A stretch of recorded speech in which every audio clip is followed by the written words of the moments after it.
Fala, segunda série. Bom dia, boa tarde, boa noite. Como é que vocês estão? Tudo bem?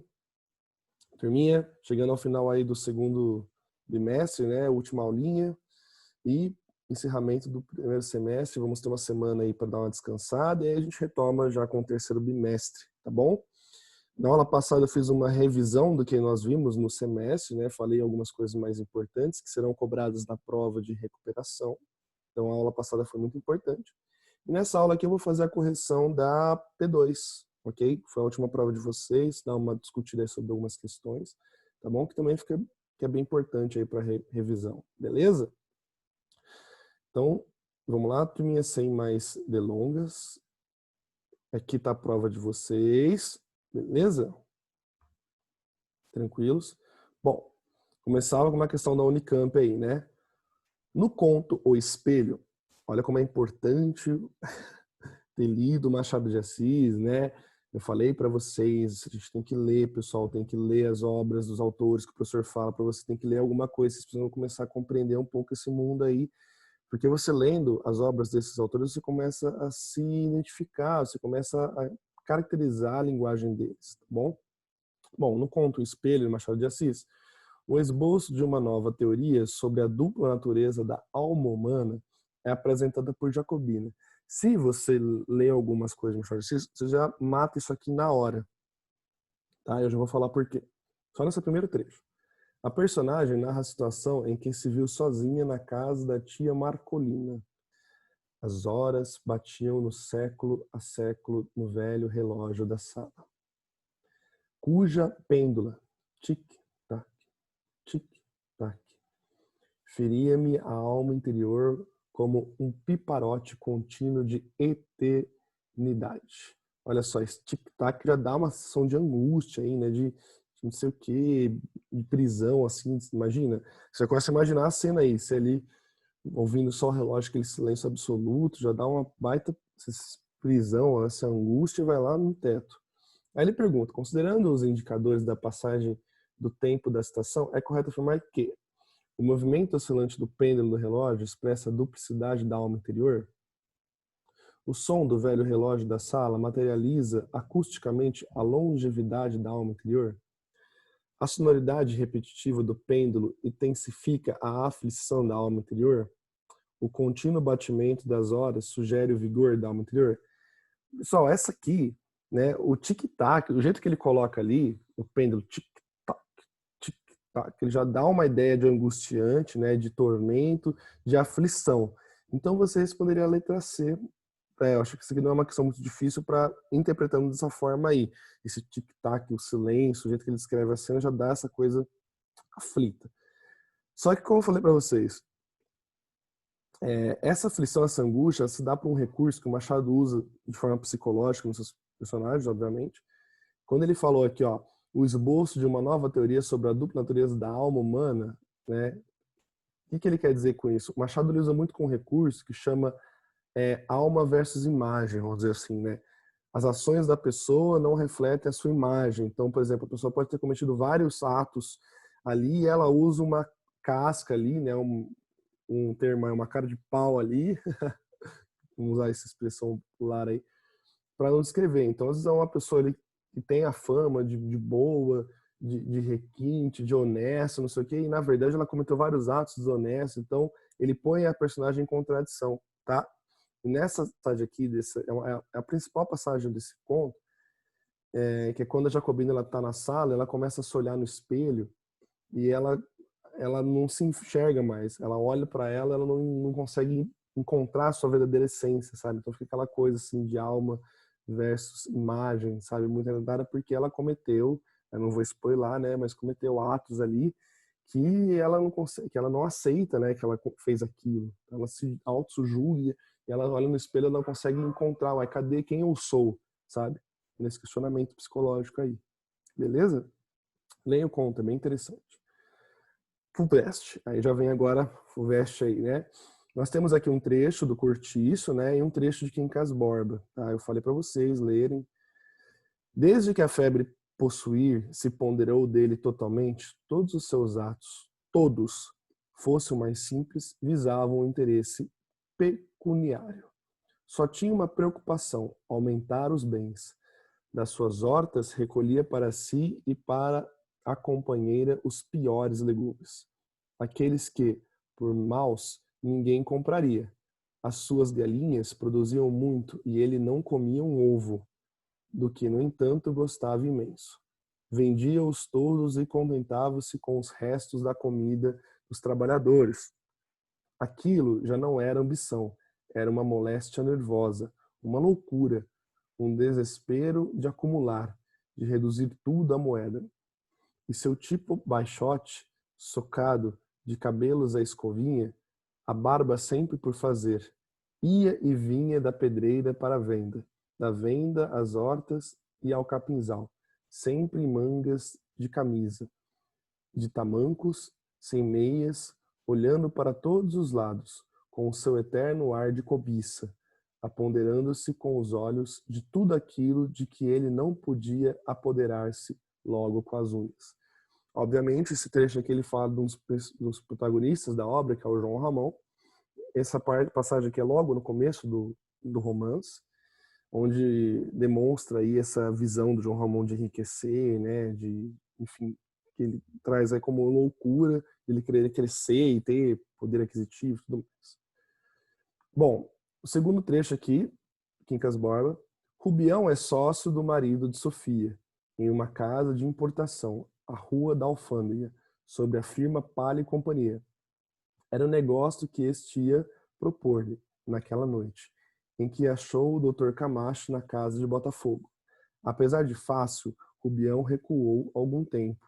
Pediam-lhe uns bons pares de contos e réis. Não entendia no comércio, não lhe tinha inclinação. Demais, os gastos particulares eram já grandes. O capital precisava do regime do bom juro e alguma poupança. A ver, se recobrava as cores e as carnes primitivas. O regime que lhe indicavam não era claro. Rubião não podia compreender os algarismos do Palha, cálculos de lucros, tabelas de preço, direitos da alfândega, nada, mas a linguagem falada supria a escrita. Palha dizia coisas extraordinárias, aconselhava o amigo que aproveitasse a ocasião para pôr o dinheiro a caminho, multiplicá-lo. Ok? Aí ele pergunta: como o contraste entre os trechos já não era ambição, era uma moléstia nervosa, uma loucura, um desespero de acumular, e não entendia de comércio, não lhe tinha inclinação, respectivamente sobre as personagens de João Ramon e Rubião, reflete distintas linhas estéticas na prosa brasileira no fim do século XIX. Obviamente, a primeira, Retratos do Naturalismo, começa por aí, né? Onde é muito mais claro, né? Você vê que olha só a diferença, turma, como que é pertinente, né, a gente observar isso do realismo para o naturalismo, no caso aqui do naturalismo para o realismo. Já não era ambição, era uma moléstia nervosa, uma loucura, um desespero de acumular, olha aquela coisa né, de fanatismo quase assim, que é muito claro o naturalismo, né? Bem mais, já falei isso muitas vezes, muito mais expresso. Já o outro não entendia de comércio, não tinha inclinação, não tinha jeito para aquela coisa, né? É mais moderado. Começa por aí também, tá? Além disso, o que mais que a gente poderia pautar aqui dessas questões? A questão psicológica, a questão mais expressa, né, do naturalismo que eu falei para vocês. O João Ramon, ele é um personagem no qual ele maltrata, né, a sua companheira, dando para ela também o pior ali, ele comendo, ele vendo do pior, dando para sua companheira também o pior. E nesse caso do Rubião aqui, o Rubião ele participa de um adultério aí, tá? Eu não vou spoiler o que acontece, mas na obra ele faz parte do adultério e ele tá conversando com o amigo da amante que ele fez o adultério, né, que é o Palha. Então, essas peculiaridades também são presentes aí, que inclusive pode ser acrescentada na alternativa B.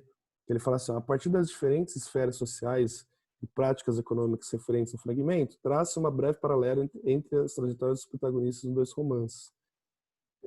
Esse paralelo poderia ser feito dessa forma, que o Rubião ele busca inconstavelmente encontrar-se após, né, esse tormento que ele vive esse tormento, essa cumplicidade pelo adultério, pelo fato de ele ter traído ali o amigo dele, se apaixonando pela mulher do colega. Enquanto João Romão também vive o que, pessoal? Esse tormento, essa angústia, só que pelo fato de enriquecer, dele ser pobre, ele não aceita isso, ele vislumbra ali as grandezas, né, dos bens, da riqueza, ele não pode ter aquilo, e ele vive nesses dois tormentos. Então os dois vivem esses tormentos aí, cada um mediante seus atos, ok? Poderia ser uma linha de resposta desse aqui. Obviamente que são duas questões mais abertas, que se você leu a obra, aí você consegue aprofundar mais, ok? Isso que eu falei para vocês, a gente tem a leitura. Essa questão aqui da FUVEST, segunda fase da FUVEST, beleza? 3. No realismo, o adultério subverte o ideal romântico de casamento, ok? Eu falei muito sobre isso. Machado de Assis, porém, costuma tratá-lo de modo ambíguo, valendo-se, por exemplo, do ciúme masculino ou da dubiedade feminina. Com isso, em seus romances, a traição nem sempre é comprovada, como a gente tem em Dom Casmurro, né? Ou mesmo que desejada pela mulher, não se consuma. Constatamos tal ambiguidade em Quincas Borba quando Palha se enraivece com os olhares de desejo que os homens dirigem a Sofia nos eventos sociais. Sofia decide não contar ao marido que Rubião a assediou certa noite no jardim da casa deles. Palha, mesmo interessado na riqueza de Rubião, decide confrontá-lo ao perceber o assédio de Sofia? Não. Sofia tenta esconder do marido o interesse que tem por Carlos Maria, que a seduziu em um baile. Sofia, mesmo interessada em Carlos Maria, faz de tudo para que Maria Benedita se case com ele. Pessoal, essa aqui a alternativa correta seria a letra D, que mais classifica isso. Sofia, ela tenta esconder o interesse. Carlos Maria, ele dá em cima de Sofia numa passagem, né, num baile aí, uma noite, na cara, assim, deles. O Rubião vê isso. E aí ela fica seduzida por ele e ela tenta esconder isso constantemente do marido, né? Então ele usa muito esse jogo psicológico. A alternativa correta que seria a letra D. Beleza? Essa aqui é bem também da leitura da obra, né?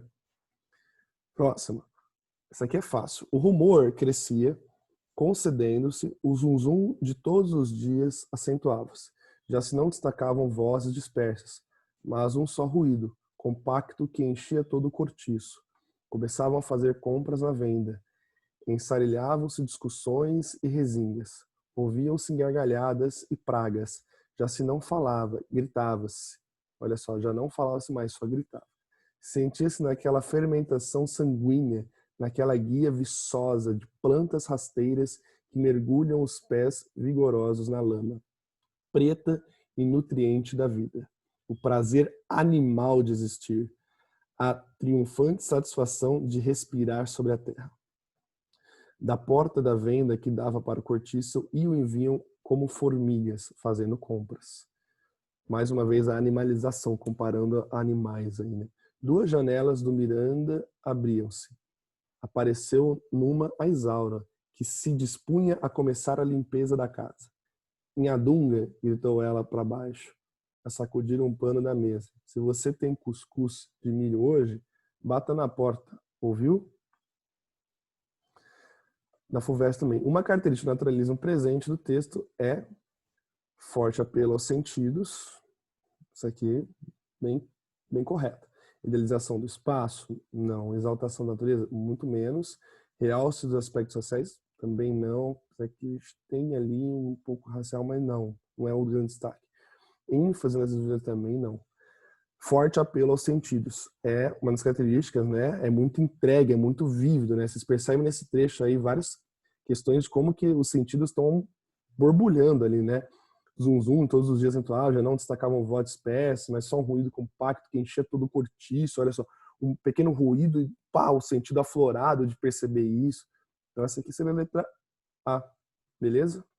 E por fim, a questão bíblica aí, onde eu coloquei um trecho, e aí a gente comparar aí com a linhagem da escola realista e naturalista, né? Então o versículo aqui do Levítico 20:10, se um homem cometer adultério com a mulher de outro homem, com a mulher do seu próximo, tanto adultério quanto a adúltera terão que ser executados. Pesado, hein? Forte esse versículo, né? Você tem que matar, né? Tem que matar porque a pessoa é adulterária. A gente refletir sobre isso, jovens. Mas quem sou eu para discutir isso, né? Não tem tal propriedade. Aqui a gente tem que alinhar o adultério, né, com as visões realistas, naturalistas, né, a execução alinhada à punição que isso sofria para a época, né, enfim. Aí vocês podiam abranger, mas era nessa linhagem aí para relacionar. Beleza, turma? Então é isso, encerramos. Essa foi a correção e análise da provinha de vocês, beleza? Quem leu as obras, quem pesquisou um pouquinho, conseguiu ler algumas coisas, acho que foi bem, não tem muito segredo. Turma, forte abraço, fiquem com Deus, se cuidem e nos vemos aí no terceiro bimestre agora, tá bom? Valeu!